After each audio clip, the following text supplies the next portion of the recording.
The Triangle area consistently offers events where we all can celebrate and learn about cultural history, art, and today's community leaders.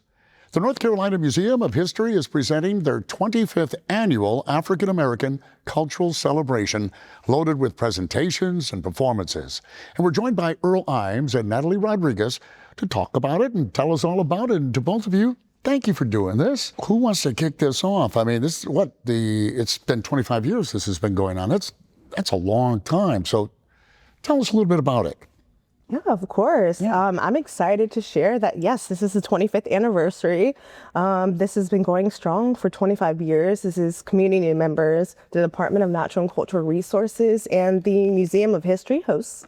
So with that, we're excited that this year the celebration will be at the North Carolina Museum of Art. And with that, this is just temporary because the Museum of History is under renovation. So this is a wonderful celebration to be at. Yes. It is. And our celebration is the statewide kickoff for Black History Month. And it is the largest indoor celebration of its kind anywhere to be found.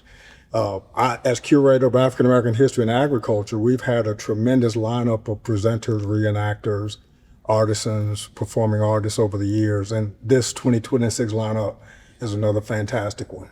Well, I can't wait to see it. You said celebration, so are we talking about a party here or what's going on? Yes, for sure. Yeah. There's always a party. It's educational and entertaining.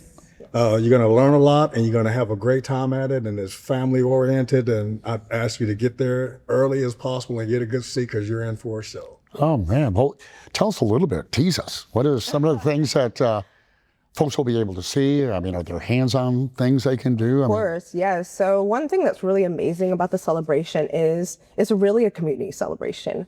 We have people from all across the state coming out. We have artisan, craftsmen. We have state historic sites come out sometimes, and they present their site's history. We have artisans. We have presentations from different folks from across the state. This started off small originally, and it's just grown over the years to have more African-American cultural representation across our state. Earl, you want to touch on some of the performers? Well, it is, and just as a piggyback on what you were saying, this concept literally started on a napkin 25 years ago. And the first event had a couple hundred people. When you come out, you're going to see several thousand people at this event, literally from states all around and sometimes other countries. Our education day on Friday, the 30th, is a virtual education day that people literally can plug in from all over. Oh, so you don't have to be there. You'd like to be there, but if you can't. Yeah. Friday is the education day, so you can log on to ncmuseumofhistory.org and participate with the education day. The Saturday event, you can't miss it. It's got to be in person. And this year's event, I host the History, Film, and Enterprise Forum. And this year we have a fantastic presenter who's a female farmer in Franklin County, multi-generational family farm, who also is an international filmmaker trained at Howard University. And so she is going to be exploring the genealogy and the history and the historic preservation on their farm and talking about that. So I don't want to spill too much so you can see. That's quite the combination. Lonnie Spivey, and she's an upcoming star in both agriculture and filmmaking. So you'll hear a little bit more about her. Some of the folks we've had in the past and still do host artisans, people like our potter, Ben Watford, 95 years young, and still drives from New Bern, literally, every year for this event. And then we have Miss Alfreda Johnson, our state sweetgrass basket maker. So you can experience her, learn how to make sweetgrass, support her. Purchase Would that have anything to do with it? Well, this is another item, and this is an artifact from one of our dearest patrons, Mr. Neil Thomas. And Mr. Neil Thomas was born 1940, and he's been a participant in this celebration for many years. And many people know him from the State Fair, but also he's been an anchor at our event, literally from the outset. And so he is the 2023 North Carolina Heritage Award winner and the 2025 Maxwell Harrihan United States Artist of the Year. He makes these out of white oak trees.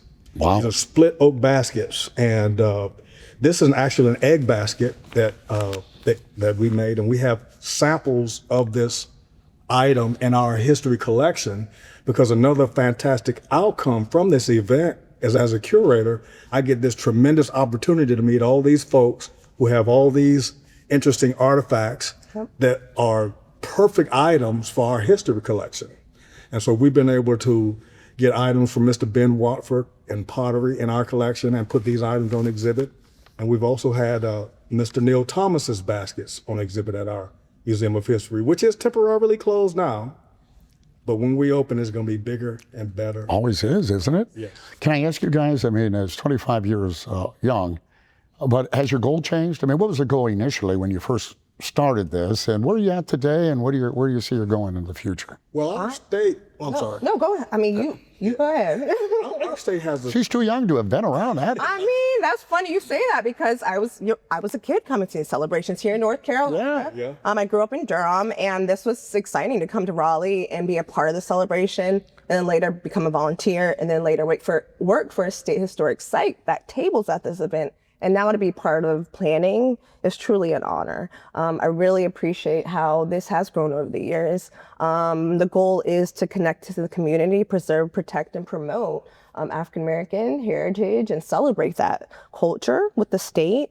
And people like Earl were doing it way before me, but I'm glad to be in partnership, and we do this together now, and I'm really honored to be here doing that with him. It is Adrian and Natalie at the North Carolina African American Heritage Commission are tremendous partners in this event, and we couldn't do it without them. It's a collective effort, but I literally have been involved from the outset.